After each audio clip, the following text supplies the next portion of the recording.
नमस्कार दोस्तों। आज इस वीडियो सेगमेंट में हम लोग सिविल सर्विसेज में 2000 से लेकर 2019 तक जनरल साइंस के अंतर्गत ऑर्गेनिक इवैल्यूएशन में यानी कि जैव विकास में क्या क्वेश्चन पूछे गए हैं, क्या मल्टीपल चॉइस क्वेश्चन पूछे गए हैं फ्रॉम 2000 टू 2019, उन क्वेश्चंस को हम लोग डिस्कस करेंगे। तो आइए देखते हैं क्वेश्चंस क्या पूछे गए। ऑर्गेनिक एवोल्यूशन जो कि लाइफ साइंस का, जनरल साइंस को 3 पार्ट में डिवाइड किया गया है, फिजिक्स, केमिस्ट्री और लाइफ साइंस को। लाइफ साइंस का दूसरा चैप्टर है ऑर्गेनिक इवोल्यूशन और जैव विकास या जैव विकास जिसको हिंदी में हम कहते हैं। तो इससे क्या क्वेश्चन पूछे गए हैं इनको हम लोग देखेंगे। आइए देखते हैं। तो देखिए, सबसे पहला question Uttar Pradesh UDA LDA pre 2001 में क्या क्वेश्चन पूछा गया था। डायनासोर थे। डायनासोर वाज सिनोजोइक सरीसृप, मीजोजोइक सरीसृप, पैलियोजोइक, एम्फीबिया, मीसोजोइक सरीसृप। इंग्लिश में मैं बोल दूंगा, dinosaur was Cenozoic reptiles, Mesozoic reptiles, Palaeozoic amphibians, Mesozoic reptiles. आइए जस्टिफिकेशन देखते हैं कि क्या है एक्चुअली में। ये जो इराज हैं जिनके बारे में हम लोग बात कर रहे हैं वो इराज कौन से हैं। तो देखिए, the Mesozoic era was the time from the 248 million to, यहां ध्यान दीजिएगा, 248 million to 65 million years ago, मतलब आज से इतने सालों पहले ये समय था जिसको हम लोग मीजोजोइक इरा कहते हैं। And it is divided into 3 period, Triassic, Jurassic and Cretaceous. ये देखिए टाइम पीरियड का एक वो दिखाया गया है। मिलियन ईयर्स अगो के बारे में बात कर रहे हैं, यानी कि अब से।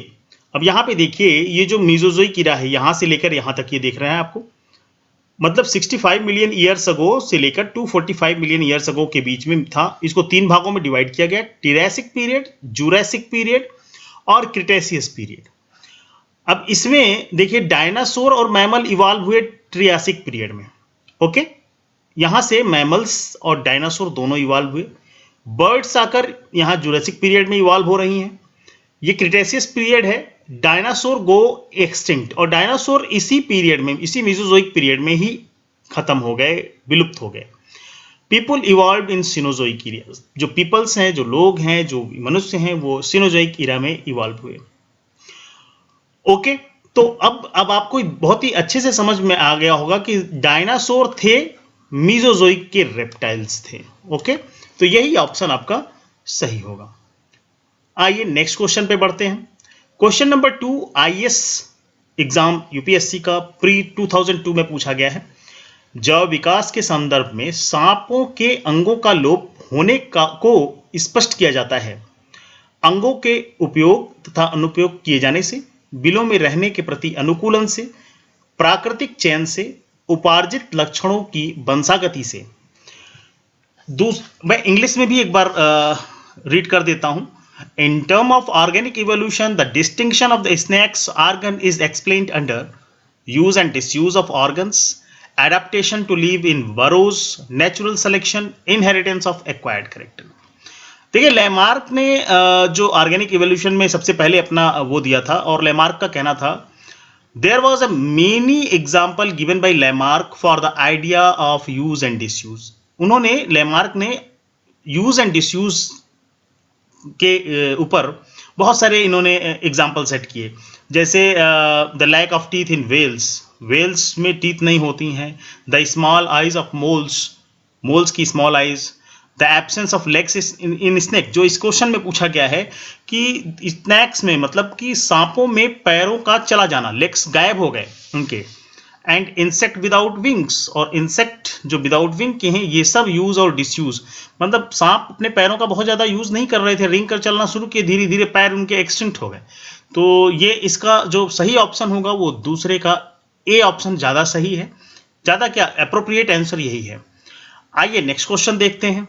क्वेश्चन नंबर 3 यूपीपीएससी प्री 2005 में पूछा गया है, मतलब कि Uttar Pradesh public service commission के प्री एग्जाम में पूछा गया है। विकास के उत्परिवर्तन सिद्धांत का प्रतिपादन किया था। हक्सले ने, डार्विन ने, लेमार्क ने, ह्यूगो डी व्रीज ने। इंग्लिश में मैं पढ़ देता हूं। The mutation theory of evolution was proposed by. अब म्यूटेशन थ्योरी किसने दिया था, कि सब देखिए ये सब हिस्टोरिकल क्वेश्चन है, इनको याद किया जाता है, तो आप भी याद कर लीजिए। Mutation theory Hugo de Vries ने दिया था। ये हैं हमारे ह्यूगो डी व्रीज साहब। और ह्यूगो डी व्रीज ने क्या किया था, इनके बारे में पढ़ लीजिए, क्योंकि क्वेश्चन कहीं से भी आ सकता है। Hugo de Vries studied the inheritance of flower colour. उन्होंने फ्लावर कलर के वंशानुगत को देखा था। इवनिंग प्रिमरोज पे उन्होंने काम किया था। कभी कभी ये भी क्वेश्चन पूछ देता है कि ह्यूगो डी व्रीज ने किस मॉडल पे अपना काम किया, तो इवनिंग प्रिमरोज पे काम किया। और उन्होंने म्यूटेशन थ्योरी दी। म्यूटेशन क्या होता है? म्यूटेशन सडन हेरिटेबल चेंज को म्यूटेशन कहते हैं। ठीक है, यहाँ लिखा हुआ है the mutation are sudden random and inheritable and discontinuous variation which serve as a raw material for evolution. तो जब भी इस तरह के म्यूटेशन होते हैं वो इवोल्यूशन में का एक कारण बनते हैं, क्योंकि इवोल्यूशन हमेशा आप देखते हैं कि इवोल्यूशन में बहुत सारी चीज़ें ऐसी हुई, जैसे हमारे पहले पूछ थी, अब नहीं है। पूछो कि यूज और डिसयूज, या ये कहिए कि धीरे धीरे एक्सटिंक्ट हो गए, हम अपने दो पैरों पे खड़े हो गए। तो अगर ये म्यूटेशन नहीं होंगे, चेंजेस नहीं होंगे हमारे जीन में, तो ये जो ऑर्गन्स हैं हमारे पास अभी भी रहते हैं। बॉडी हेयर देखिए बहुत ही कम हो गया है। तो इन्हीं के बारे में ह्यूगो डी व्रीज साहब ने अपना म्यूटेशन थ्योरी दिया था। तो यहाँ पे इसका जो सही ऑप्शन है वो है, इस पे गलत लगा हुआ है। Mutation theory is given by the Hugo de Vries. ये ऑप्शन आपका रॉन्ग है, ये ऑप्शन रॉन्ग है। हो सकता है कि गलती से यहाँ लग गया हो, ह्यूगो डी व्रीज ने इसको सर्च किया था। आइए नेक्स्ट क्वेश्चन पे चलते हैं। पृथ्वी पर सबसे पुराना जीव कौन सा है?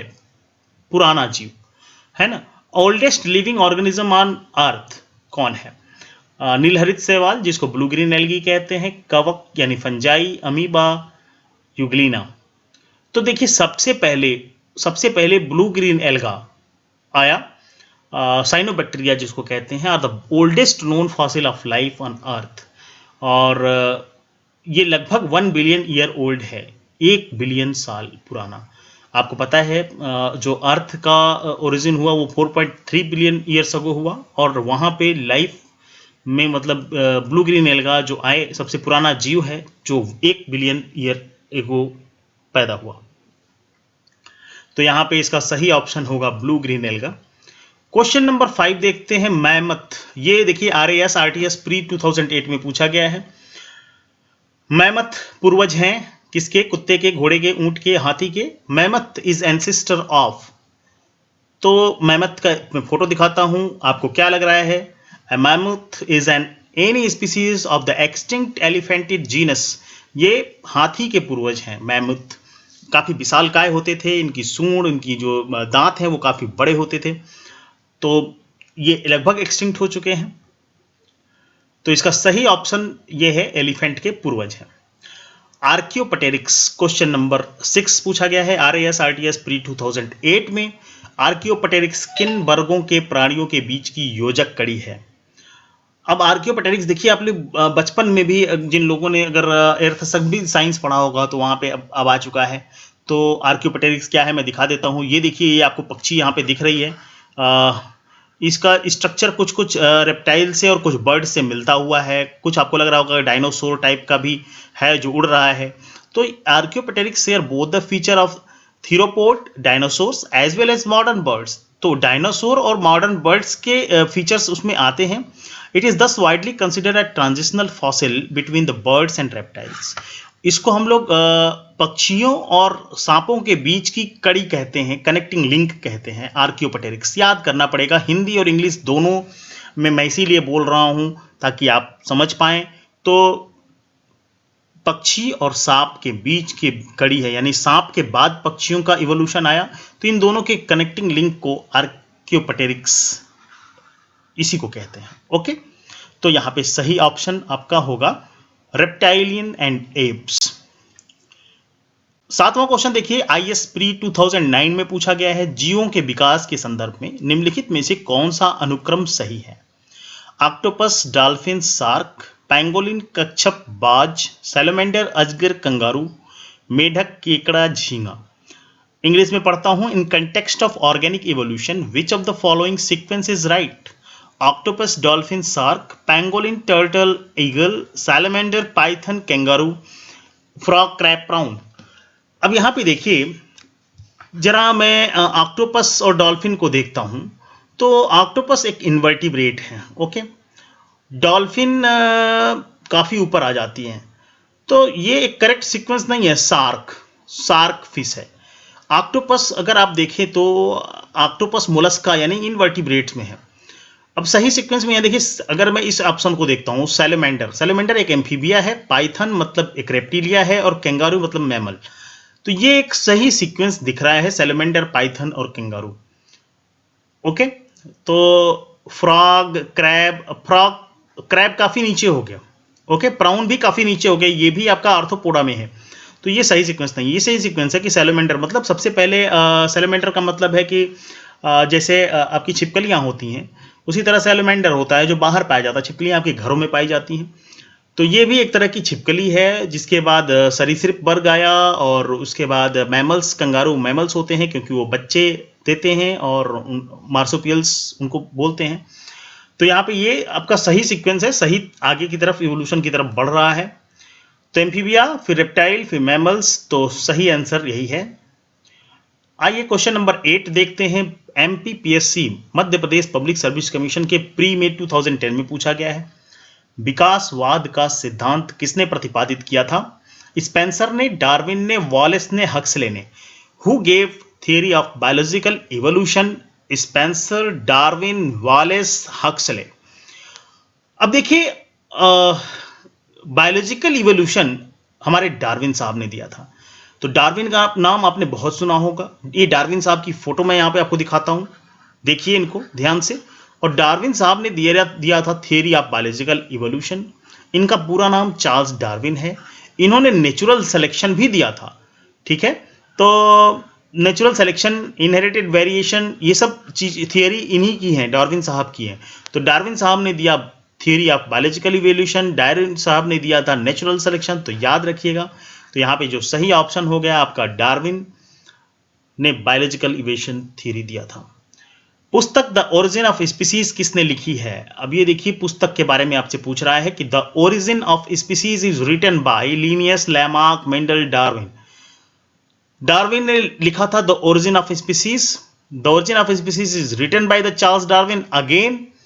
तो नेचुरल सिलेक्शन हो गया, विकासवाद का सिद्धांत हो गया, और द ओरिजिन ऑफ स्पीसीज हो गई। ये 3 क्वेश्चन आपने यहाँ पे देख लिए एक साथ। आइए क्वेश्चन नंबर 10 पे चलते हैं। ये 9th question Bihar public service commission pre 2019 में पूछा गया है। क्वेश्चन नंबर 10 देखिए, आईएएस प्री 2019 यानी पिछले वर्ष पूछा गया है आईएएस एग्जाम में। शब्द डेनिसोवन कभी कभी समाचार माध्यमों में किस संदर्भ में आता है? एक प्रकार के डायनासोर का जीवाश्म है, एक आदि मानव जाति है, पूर्वोत्तर भारत में प्राप्त एक गुफा तंत्र है, भारतीय महाद्वीप के इतिहास में एक भूवैज्ञानिक कल्प है। इंग्लिश में पढ़ता हूं। The word Denisovan is sometimes mentioned in media in reference to fossil of a kind of dinosaurs and early human species, a cave system found in the northeast India, a geological period in the history of the Indian subcontinent. Actually, the Denisovan is an early human species. Okay, that is extincted species. ये रही नहीं, जैसे Homo sapiens हमारी species जो हैं, जो humans हैं, Homo sapiens species हैं। होमो हैबिलिस भी आपको मिली, लेकिन ये जो डेनिसोवन है ये लगभग विलुप्त हो चुके थे, लेकिन इनके कुछ प्राणी अभी भी बचे हुए हैं, कुछ लोग अभी बचे हुए हैं जो डिस्कवर किए गए। और लिखा हुआ है, देखिए, Denisovans are known for few remains and consequently most of what is known about them comes from the DNA evidence. और इनको इस तरह से कैसे पहचाना गया, वो इनके डीएनए एविडेंस से पाया गया। 2010 के में लगभग मुझे याद है, जहां तक 2010 में माइटोकॉन्ड्रियल डीएनए की मैचिंग से इसको खोजा गया था। तो Denisovans is an early human species. ये एक ह्यूमन की स्पीसीज है। ह्यूमन की स्पीसीज होमोसेपियंस जो हम लोग हैं, होमो हैबिलिस भी मिलते हैं। बहुत सारे कबीले वाले जो हमारे भारत में पाए जाते हैं वो हैबिलिस भी हैं उसमें से। तो ये जो डेनिसोवन कभी कभी समाचार माध्यम में आता है, ये एक एक्सटिंक्ट स्पीसीज है ह्यूमन की। ओके, आइए आगे बढ़ते हैं। तो ये इसका आदि मानव जाति। ओके, तो यहीं पे ये चैप्टर से जितने क्वेश्चन पूछे गए 2000 से लेकर 2019 तक, इन 19 सालों में जो क्वेश्चन पूछे गए, जैव विकास के सिद्धांत से या ऑर्गेनिक इवोल्यूशन से, वो मैंने आपको डिस्कस कर दिया है, बता दिया है। ओके, तो उम्मीद है आपको यह वीडियो अच्छा लगा होगा। तो आप अपने लाइक शेयर जरूर करें, और जो लोगों ने चैनल को सब्सक्राइब नहीं किया है वो चैनल को सब्सक्राइब कर लें। तो अंत में धन्यवाद।